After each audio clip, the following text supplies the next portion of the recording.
is it in this one small life that makes it all worthwhile? It's the small things, the big things, the humor, the profundity that I notice. Go root around, dig around, mess around, figure it out. It's poking around.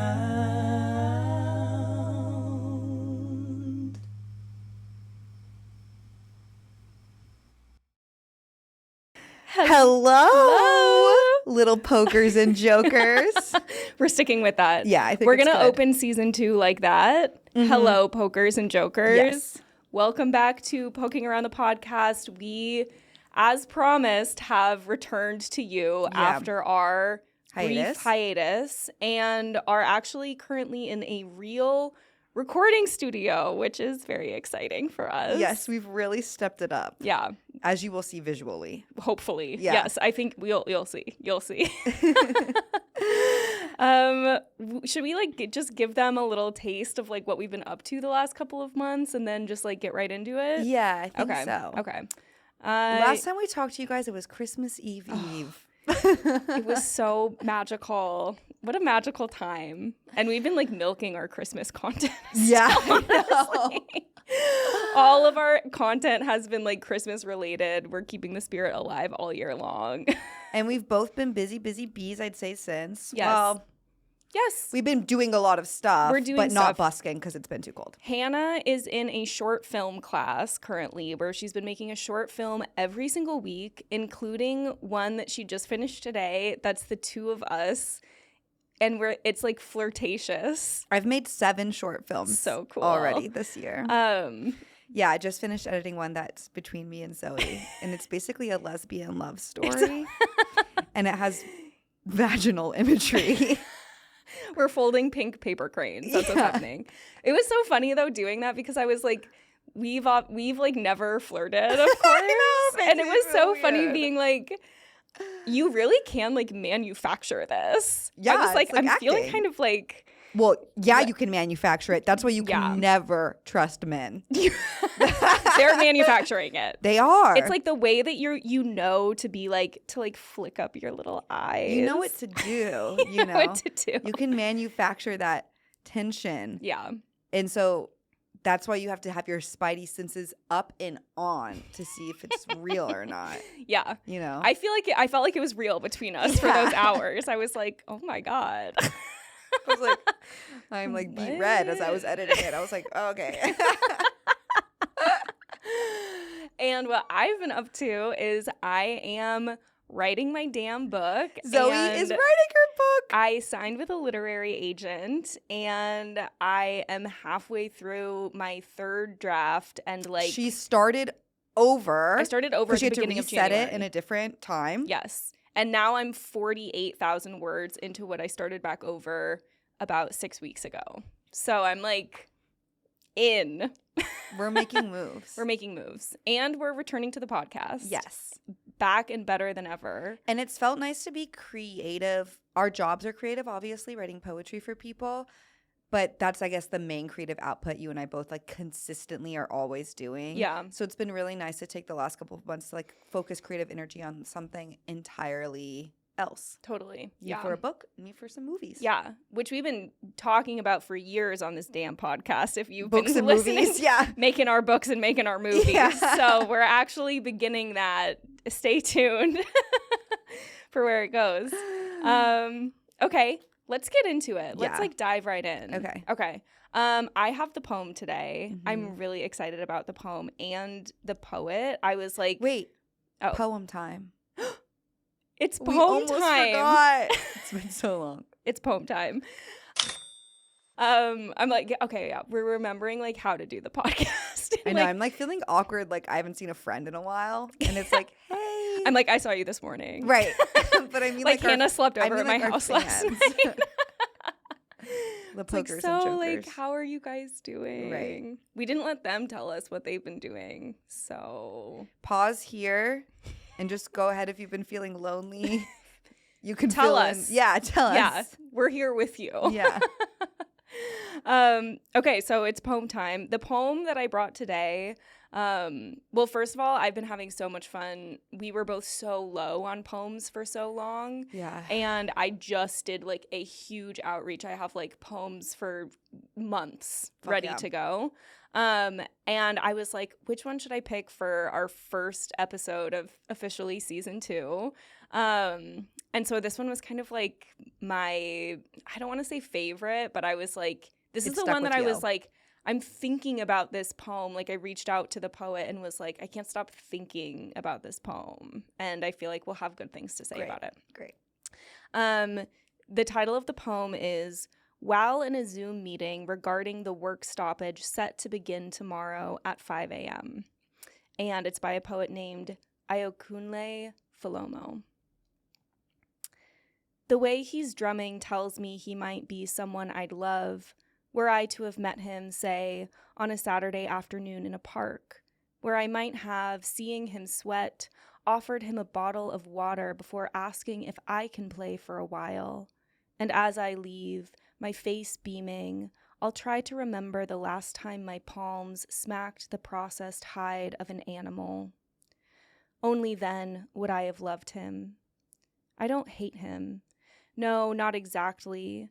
But like a man hell-bent on killing a fly, I am annoyed at his joy, what makes him drum, which is a disturbance.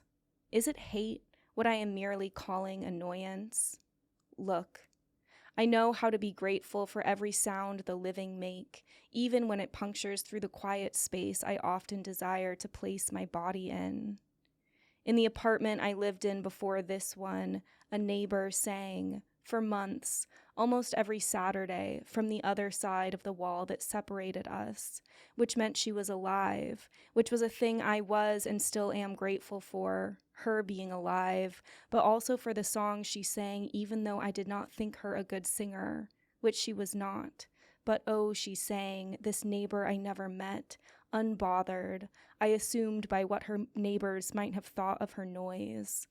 And it was noise, her singing, for she struggled to reach certain notes, but she kept singing as she strummed and did not stop even when she audibly ran out of breath, and it is only now it dawned on me that to have heard her sing and to remember it now means I am alive.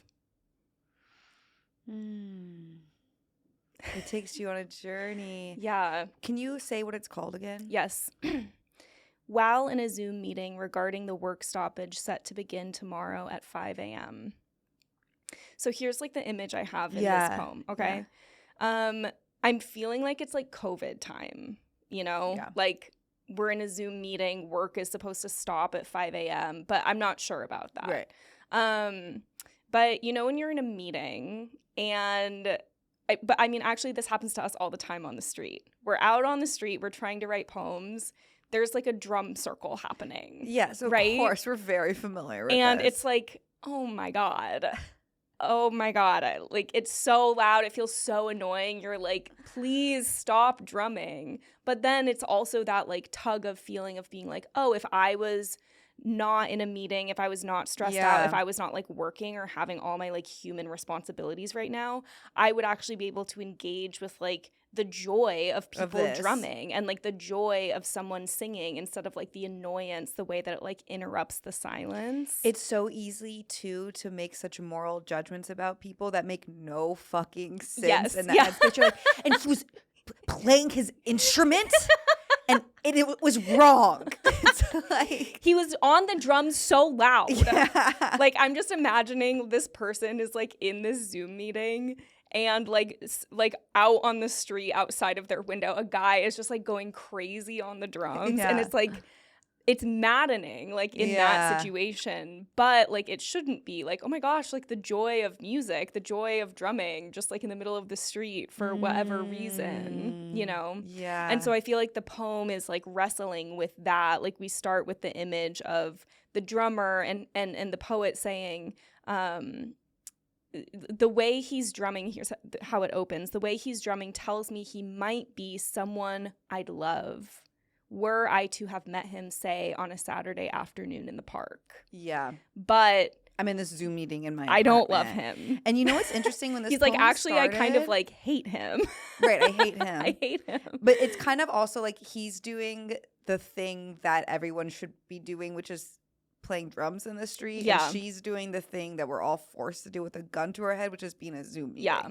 It's a male poet, just so you know. Oh, sorry. Yes. He's doing the yeah, thing.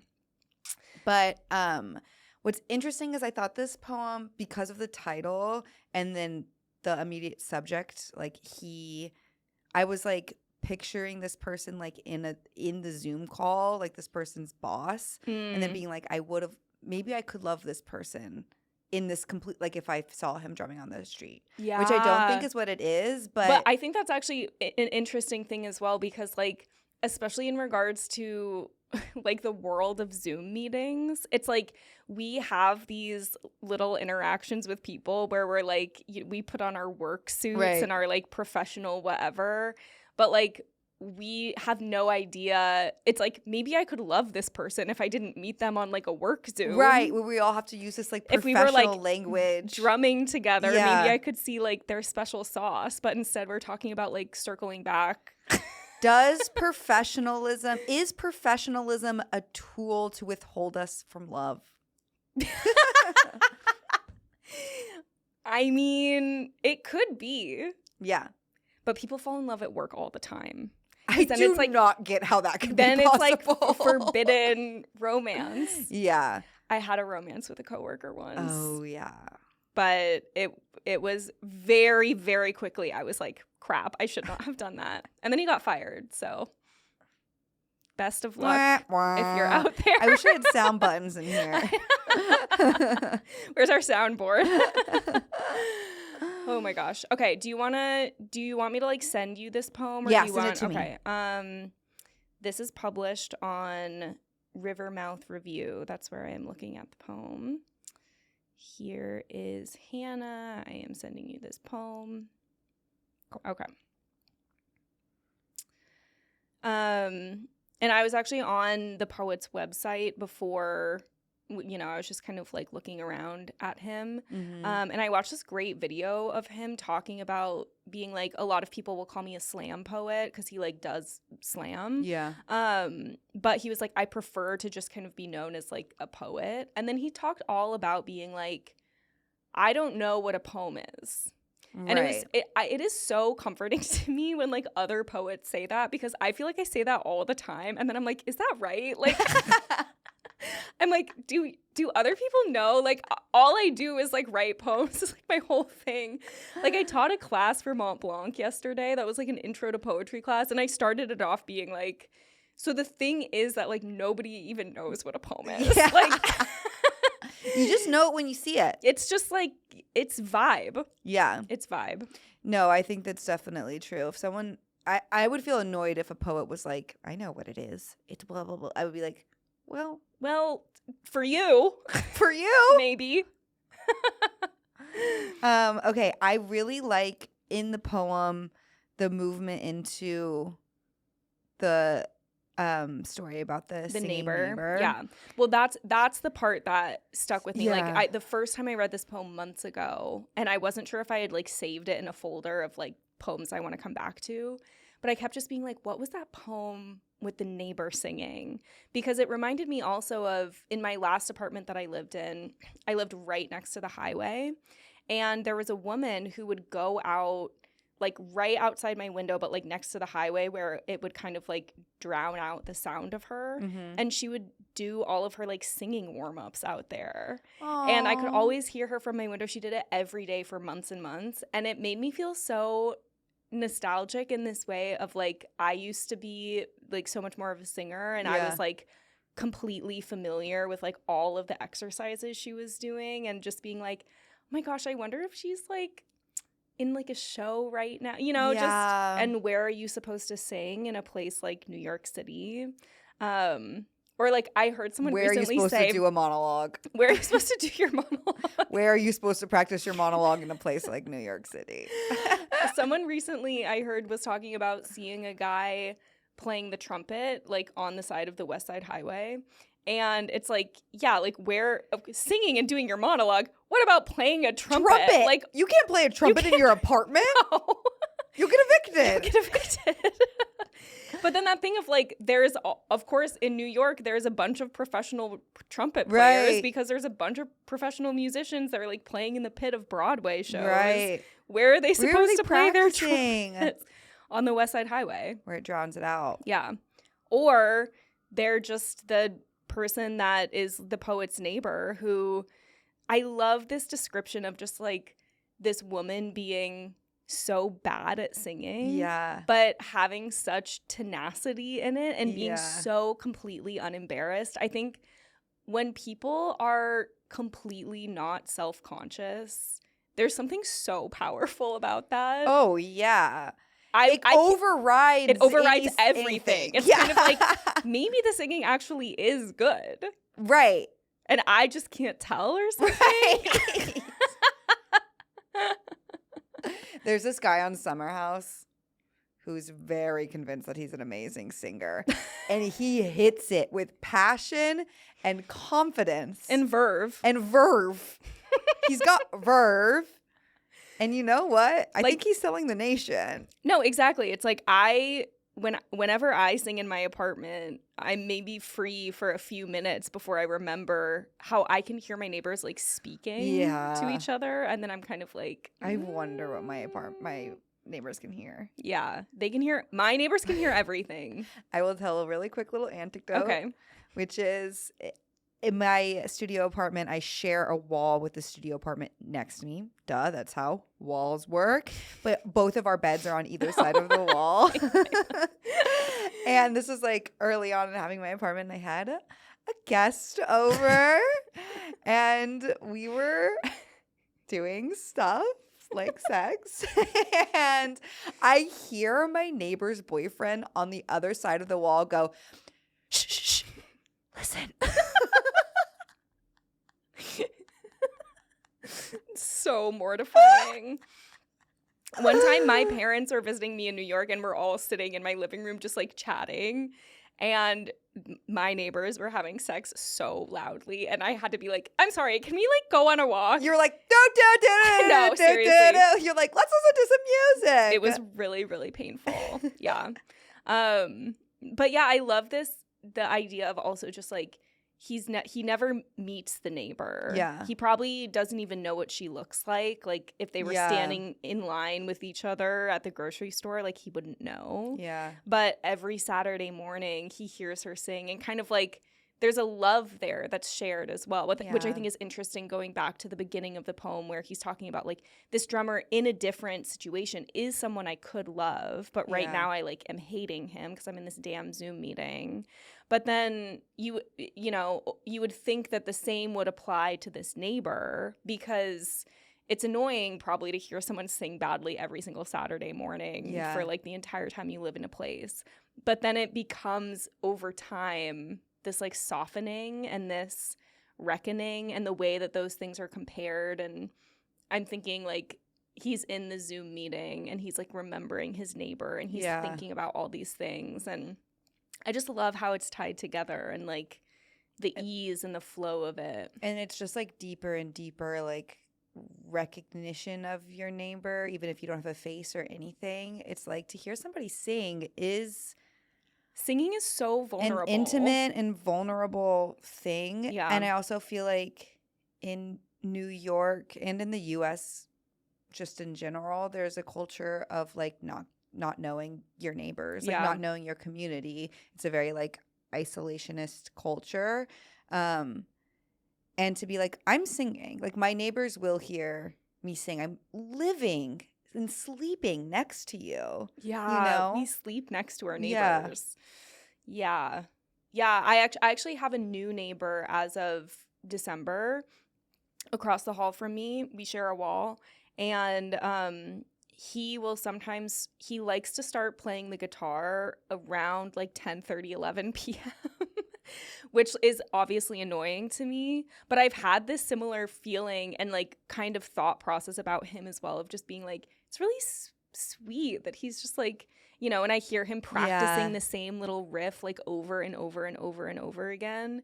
And it's so beautiful to like listen to someone practice something and be bad at something kind of. Yeah. And like there's so much tenacity in that, and you get to kind of be a voyeur a little bit as a neighbor. Like you can't see it, but you hear all these things that your neighbors do. It's so beautiful and intimate, and like it's also what someone's doing when they are alone, when they feel alone. But they're not alone because you're there. You're like, I'm right here. You're like, I'm the most intimate person to you in your life. Yeah. Basically, I've we've like heard never you, like, spoken to each other. Like a lot. We've never spoken. Yeah. Yeah. So I just love how this poem like captures that feeling. And yeah, I feel like there's, in terms of like poetic devices going on here, you can definitely hear a lot of like the rhythm and some of the like internal rhyming. I wish that I would honestly love to hear him like perform this poem, because I was listening to some of his like spoken word poems, and it's just like they're just so stunning. So I'm doing my best to read it. But also the whole second half of the poem, like once we get to the neighbor, I think that there's no periods. Like once we get, it's kind of the halfway part of the poem, and he switches from talking about the drummer to the singer. Once he's talking about the singer, there's not a single period until the end of the poem, and so it all just kind of like flowing like out, her singing, like singing. And I just want to say before you read it again too, like I recently read something, I don't know, it was talking about how we've lost a cultural like song, like there's so much shame around singing. Like if you're not good, then you should be really embarrassed to do it if you're not like amazing at it. And that it's like humiliation. But it's like humans have been singing and dancing since the start of time, and we've sort of lost our kind of like connection to that. It's like a spiritual we need to thing. Lose the part of ourselves. I feel this way about dancing as well, because I'm always like, I'm not a good dancer. I feel like embarrassed. But it's like the point of dancing isn't to be like good at it. It's like an animalistic like need and like cultural, like to move your body. It's literally like somatic release. And similarly with singing, that's something I actually have always admired about you. I can't dance or sing, but you cannot pull me off the dance floor. You can't stop her. You can't stop her from doing either thing. And that's how we should all be. Yeah. I love to dance on the dance floor. Me too. I will get self-conscious about singing sometimes, depending on the situation. But dancing is silly. So like to me, I'm like fun. Free, like the sillier I am. Silly. Yeah. I want to get my silly on. Oh my gosh. Okay, I am going to read the poem again. Hell yeah. And I'm just gonna double check real quick. Perfect. Okay. This is called While in a Zoom meeting regarding the work stoppage set to begin tomorrow at 5 a.m. by Ayokunle Falomo. The way he's drumming tells me he might be somebody I'd love, were I to have met him, say, on a Saturday afternoon in a park, where I might have, seeing him sweat, offered him a bottle of water before asking if I can play for a while. And as I leave, my face beaming, I'll try to remember the last time my palms smacked the processed hide of an animal. Only then would I have loved him. I don't hate him. No, not exactly, but like a man hell-bent on killing a fly, I am annoyed at his joy.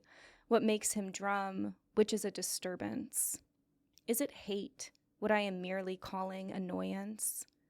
Look, I know how to be grateful for every sound the living make, even when it punctures through the quiet space I often desire to place my body in.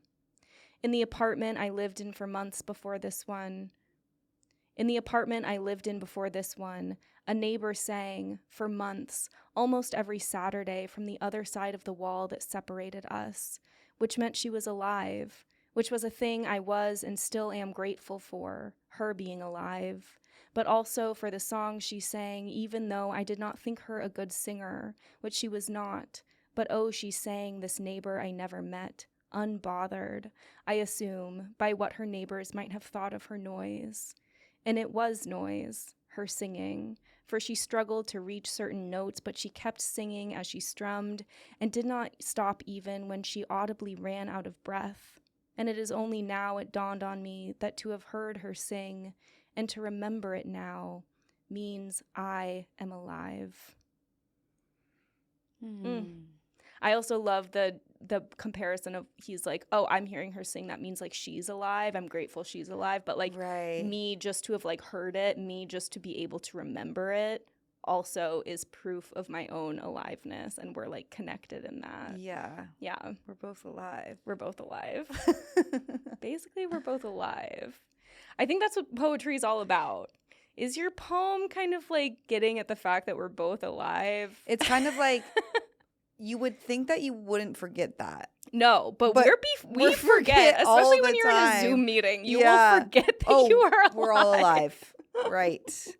It's like poetry's like this art form has existed for millions of years, basically, to keep reminding us about how we're all alive. It's just a little reminder. Yeah. That's my definition. And what it is to be alive.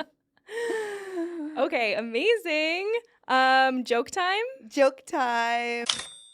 Okay, Hannah, what's your funny idea? I brought funny idea today. I'm doing a last minute pivot. Wait, I realized also at the beginning of the show we didn't explain to anyone what we were doing. Is it too late? I think middle is perfect. I think this is perfect. Explain. Well, I just think if we're starting season 2, here's a middle of the podcast explainer of what the podcast is. Which is the perfect spot for it. And I don't want to hear any ifs, ands, or buts. And season 1 was a perfect length at 81 episodes. Thank you so much. We'll not be taking notes at this time. But we're a poetry comedy podcast. We're 3 segments long. We just did the first segment for you where we read a poem that we love and we talk about it and it inspires some chatting. Second part, we share a funny idea that one of us came up with and wrote down in the notes app of our phone. And third segment, we come back to poem time and we both write an on-the-spot poem based off of one or many of the ideas that we've talked about, which is what we both do professionally. We both write poems on the spot for people on typewriters, in public, at events, and on the internet. We're professional poets, amateur comedians. That's kind of like our tagline. Well, our tagline is that we're joking around about poems, and we're poeming around about jokes. Genius. And then our second tagline is that we're professional poets and amateur comedians. Yes. Yeah. Right? Exactly. So I'm so glad we put that at the perfect place in the episode. And you're welcome. Welcome to season 2. Okay, so now it's joke time. Now it's joke time. So this is my funny idea. I'm doing a last minute pivot, so I'm nervous, but I just decided last minute. You have to follow your heart. You have to follow your heart. Yeah. So there's this interesting thing in the world where things that you're not supposed to have too much of, such like laxatives, are hidden in chocolate bars, drugs in lollipops. Yes, yeah. Weed in brownies, you know, like things that taste amazing. Yeah. Like to be had in tiny quantities. Yeah. I love the weed Skittles. They don't taste like weed at all. No. They taste like Skittles. You want to eat a bunch of them. You want to eat a bunch of them. Because the thing about Skittles, like I only want Skittles if I'm gonna have like 100, right? And I want to flavor combo all the Skittles, like me too. The purple, red, and green, and or switch out the green with the yellow hits so hard. But you can't do that with the weed Skittles. It's been so long since I've bought a bag of Skittles. I associate Skittles with when I was a kid, and like I grew up in a family that skis a lot. Yeah. And one of my parents would always have a bag of Skittles with them when we went skiing, and it was like our little treat on the chairlift. Because it's like perfect. Like you can put it in your little mittened hand. Like it's not going to freeze. It's not going to melt. Yeah, it's not going to freeze. It's not going to melt. Yeah. That's why the edibles are so good. That's why the edibles are so good. You can bring them around. Whereas like a gummy or a chocolate, they will freeze or they will melt. Yeah. So I think that this is basically like an allegory for the Catholic Church. Because it's like desire and like sin. And like if you're too gluttonous, something really, really bad could happen. Like you could shit all over your house, which happened to my dad. He ate what? Laxative candy bar? Yeah. Oh my God. Chocolate laxative candy bar. And that's a huge plot point in the movie The Iron Giant, which is my favorite animated movie. And by huge plot point, I mean a really small one. I was like, it's a huge plot point. There's just at one point, the little kid like puts laxative chocolate in the like Nemesis adult's milkshake. Yeah. And then there's a bunch of scenes where he has to keep excusing himself because he's gonna like shit his pants. Shitting your pants, like that's good stuff. This all love to my dad, and you know what? He'll never know I told this story in the podcast because he's not a poker or a joker. He's not a poker or a joker. He could not get onto Apple Podcasts, Spotify, YouTube, if his life depended on it, or wherever you get your podcast. But there was a chocolate laxative bar in their home, whole bar, right? And he took it as a laxative, but you're only supposed to take a little bit of it. Yeah. But like you're like, well, let me just have the whole chocolate bar. What could go wrong? Yeah. All up to my dad. He did not make it to the bathroom multiple times, and it was my job to hire a professional cleaner and be like, something happened to my dad. Something happened. He ate a chocolate bar. He ate a laxative chocolate bar, and I basically think it's an allegory for the Catholic Church. He was like too gluttonous and like. I want to talk more about the Catholic Church. Okay. But I also want to say that the only time my mom has ever been high, my mom may hear this because she's an occasional poker or joker. Karen. She was like in her early 20s, I think, maybe mid 20s, but she went to a party and a guy had brought weed brownies, but he didn't like make a big announcement about it. And so she just was eating the brownies, like not knowing. This is just a tale as old as time. And my mom to this day like has never engaged with marijuana again because she was like so traumatized. She was like, I left my body. I'm like, I know what that feels like. I did once accidentally eat a 40 milligram edible thinking that it was 5 or 10. You leave the earth. Like, I was in the back of an Uber, feeling in every cell of my body that I was actually on a roller coaster. I actually feel sick to my stomach even thinking about this. Which is another thing that is comparable to the Catholic Church. Feeling sick to your stomach. Your damn stomach. I'm sick to my damn stomach. Okay, so wait, say more about the... Yeah, so I feel like in the Catholic Church, like, this is where Catholic guilt comes in a lot. That's like if you overindulge in life's pleasures, it's sinful. Yeah. And if something's sinful, it will lead you to hell. To shitting your pants. Damnation. And so I just think it's a metaphor for it because it's like sweet, yummy things are thought of as like gluttonous, which I don't really like believe. All respect. I think that we should be allowed to eat whatever we want. A whole chocolate bar if we want to. Of course. But it's representative like desire and gluttony. And then I think and then you have to really restrict yourself from having too much, because if you don't, you might get way too high. Yeah. You might get shitting in your house. And basically, so yeah. And then you might get really shy. And then you might get shy at the end of this part. I love your idea, Hannah. I think it's the perfect allegory for the Catholic Church. Thank you. And it's kind of crazy because it's like, this doesn't need to taste good. In fact, it should probably not taste that good, like medicine. It should taste like medicine. It should be like cough syrup. Yeah. And it's so sneaky, like hiding stuff inside of other stuff. I know. This is like, there was one time that we... Actually, like, my favorite time I've ever done shrooms was when we just... That best day ever. Well, no, in New Jersey. Yes, when we went to New Jersey to see Cirque du Soleil, and we went to a tapas bar before that. And before we went into the tapas bar, we had some like, I don't even know where I got these, but they were like whole mushrooms. They were not ground up. They were not in little pills. They were not little raw chocolates. Dog shrooms. Yeah, we just like ate. I'm like, this is a mushroom. I'm eating it. Yeah. And it hit so hard. And it was like, so that's the best way. That's like, how you should do it. It's like, how did it come from the earth? Now it's like, I recently saw like a drug menu. You know, those like drug menus. Yeah. And it's like candy spray and like lollipops. I'm surprised they don't have like drug like Cheese Whiz or something. I know. You know? It's like it's only a matter of time. It's like, that's okay. That's okay. Give me the pill, give me the powder, give me the flower, give me the plant.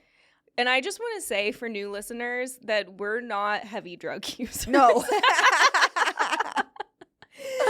We partake casually and occasionally for fun. Yeah.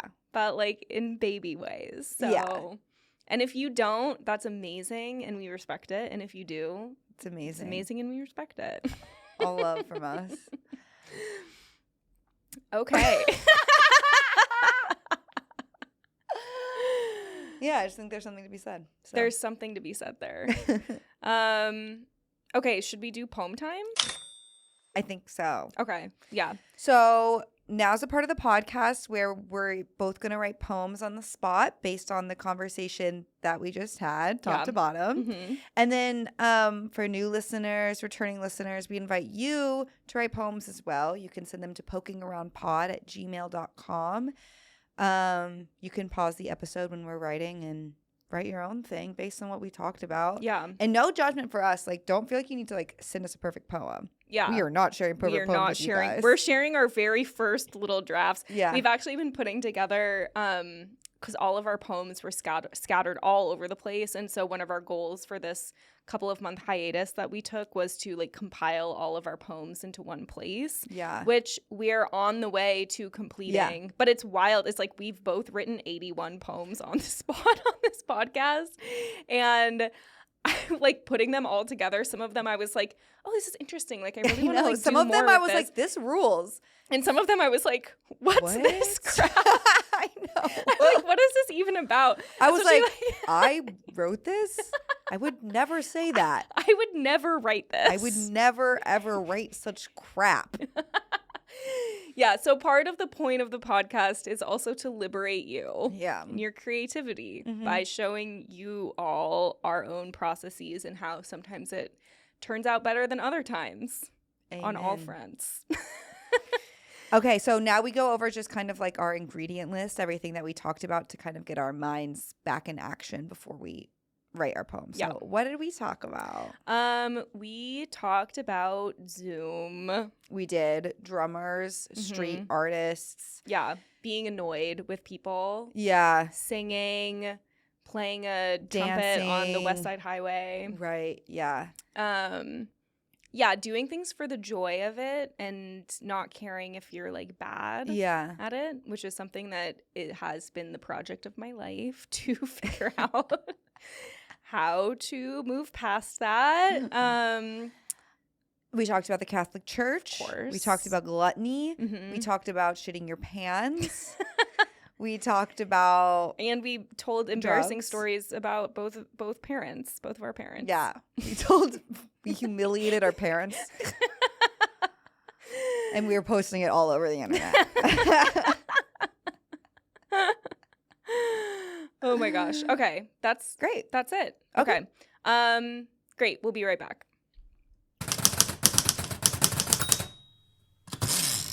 It just doesn't make any sense what I wrote. Crap. It just doesn't make any sense. Listen, we had 5 minutes. I started with one idea and then I abandoned it and then I went on to another one. So I think I realized too late that I needed to abandon this idea, but then I was like, I don't have time to start over, basically. By the time I realized I needed to abandon it, and then I was like, let me try to fix it. And then as I was looking at it closer, I was like, uh-oh. Well, let me be the judge. Okay.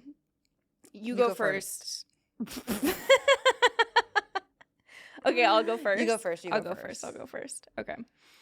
I want to be better at like titling my poems.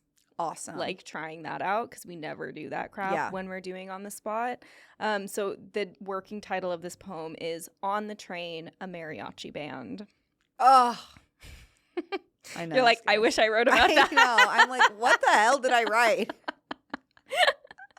I started doing something with Catholicism, and then I was like, I'm not close enough to I this. got really confused like so fast in mine. Okay. We were stopped all that time. I was late and sweat-stained. Then they filtered in and started their singing.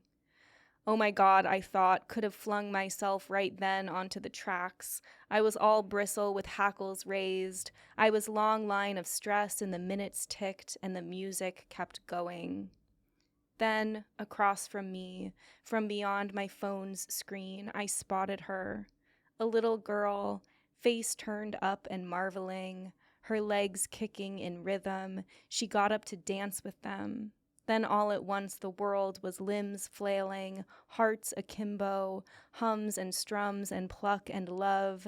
And I didn't know I was crying until my face was wet, until there was salt on my teeth and my cheeks were turned up and smiling. We all living, oh, the point of this city. This is such a thing with New York that it's so easy to be like, ugh, on the train, especially everywhere you go. It's like, it's 100% perspective game. Yeah. And sometimes I am like, I'll be in an environment, I'm like, oh my God, are you kidding me? There's a mariachi band. I can't handle this right now. But then also I like sometimes catch myself thinking that way, and I'm kind of like, hold on. There's a mariachi, like free mariachi show. Live performance. I know. And like, yeah, I have $5. Yeah. And then you like give them $5 and you guys get to like look at each other for a moment. It's this beautiful little moment of connection. And like, when I think about, like, if I were to list my top 10 favorite things about living in New York, it would be like randomly running into like street performers. Barbershop and, like, quartet on the train. Oh my gosh. I love those guys. Do you remember? I think we were together when that barber. Oh my gosh. And I've seen them like 4 times Me too. since then. Me too. Yeah. They're always on the A train. They're so cute. These like 4 older men, and they're always in these like cute little caps and these little blazers, and they've got their suspenders on. They're so charming. Cute. And like I see that, I'm like, that just made my day. But if you're in the wrong headspace, you're like, that could ruin your day. Yeah. But then you just need to decide to be in the headspace of like the little girl who loves it. Yeah. You know, like we have to take our cues from children because they're the only people who like are looking at the world with the right amount of wonder. Quick anecdote on the train. This is also about like paying attention on the train, having your heart open to the other people on the train. Mm-hmm.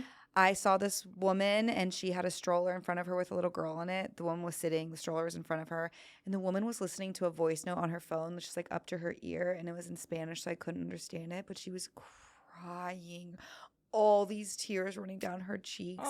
And her daughter in the stroller just had her little hand reached up and was like wiping all the tears off of the mom's face, and the mom was just like very focused listening, and the little girl's hand just kept reaching up and wiping. It was so beautiful. Oh my gosh. It was so sad. That will end up in a poem. Yes. Certainly. Yeah. Like the image of like a child's hands like wiping their mother's tears away. Oh my God. On the subway. You'll see everything on earth on the subway. You really will. Yeah. Oh, I love not being on my phone on the subway. It's hard to do, but I'm like, no headphones, no phone, no book. You have to raw dog the subway. If you can raw dog it. There's every single time you come out with a poem. Yeah. Seriously. Like, pay attention. I love There's looking crazy at people's stuff shoes. going on. Yeah. That's the best place to get shoes on the subway. And I like looking at people's hands. Yes. Me too. I love the Instagram account Subway Hands. Yeah. Yeah.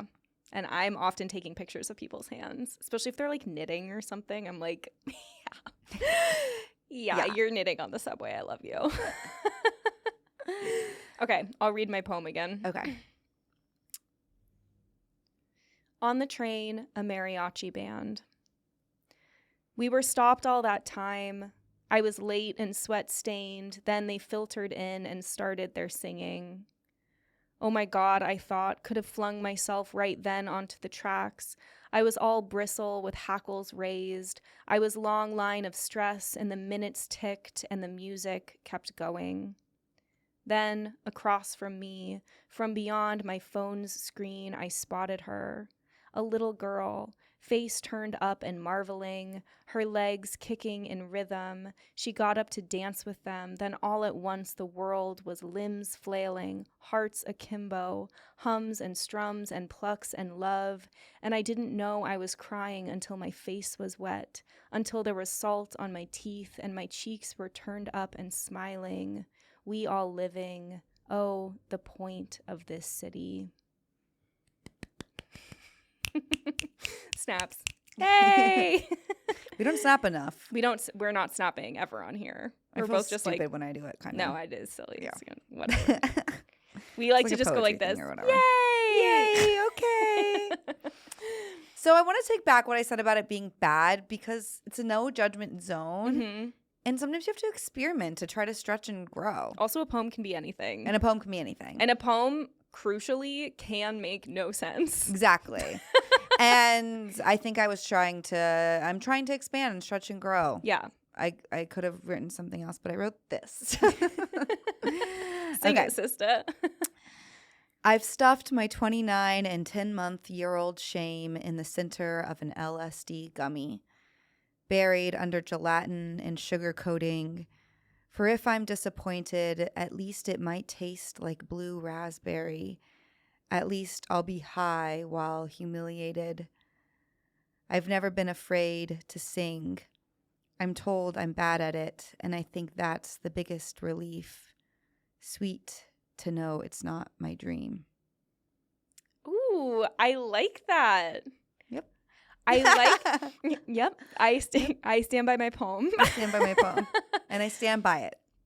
I like I've never been, what do you say about singing? I've never been afraid to I've never been afraid to sing. Yeah. And then also this thing of like, it's nice to do something and to be like, it's okay if I'm bad at this because like that's not my dream. It's not my dream. It's not the dream of my life to be an amazing singer. It's not the dream of my life.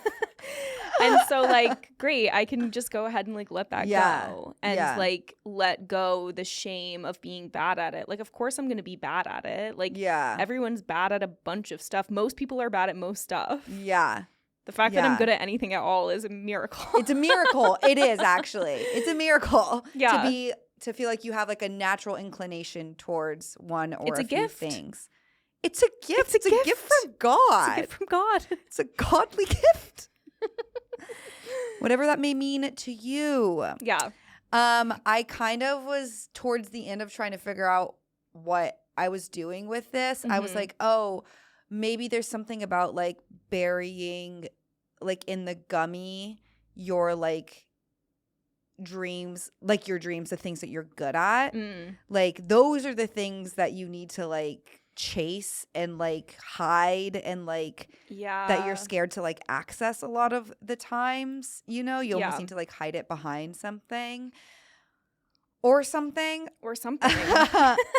Whereas if there's no professional attachment to something that just brings you joy, there's a lot more freedom in it because you're like, I don't have to be good at this. Yeah, you get to feel a lot freer at like karaoke than I do because my whole idea of singing is all jumbled up in that like once it was a dream of mine and it did used to like really really matter to me that I was like good at it, and now it like matters less, but it's also like every time I sing at karaoke I'm like there, like my inner teenager is so present right now, like she like I don't know what to do with her, like she's up here she's taking the mic. She's taking the like I can't be held responsible for anything I do at karaoke. It's all my inner teen. Like, don't come for me. You're like, she has the reins. She wants to perform for you guys. Please let her.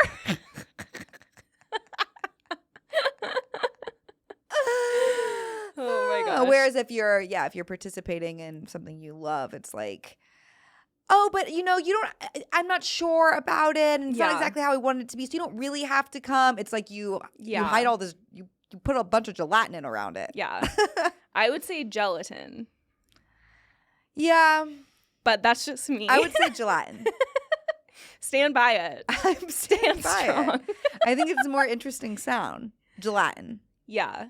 Gelatinous. That's how you would say with that at the end. Well, I'm standing by my original pronunciation of gelatin. Great. Because it's a made-up language. Brave. Okay. You want to read it one more time? Yeah. I've stuffed my 29 and 10-month-year-old shame in the center of an LSD gummy, buried under gelatin and sugar coating. For if I'm disappointed, at least it might taste like blue raspberry. At least I'll be high while humiliated. I've never been afraid to sing. I'm told I'm bad at it, and I think that's the biggest relief. Sweet to know it's not my dream. Oh, what a relief. What a relief. Okay, amazing. Welcome to season 2, and we're excited to be back with you. And if you have any poems inspired by anything from that whole mess of stuff, feel free again to send them to pokingaroundpod@gmail.com. It is a big goal of ours in embarking on season 2 to really be like responding to those, really be like keeping order and track of them in a better way. So even if you've sent us a poem and we haven't responded, know that we have seen it and it made our hearts sing. Out of tune. We sang in really discordant harmony. And it was beautiful. All right. We will see you soon. Bye.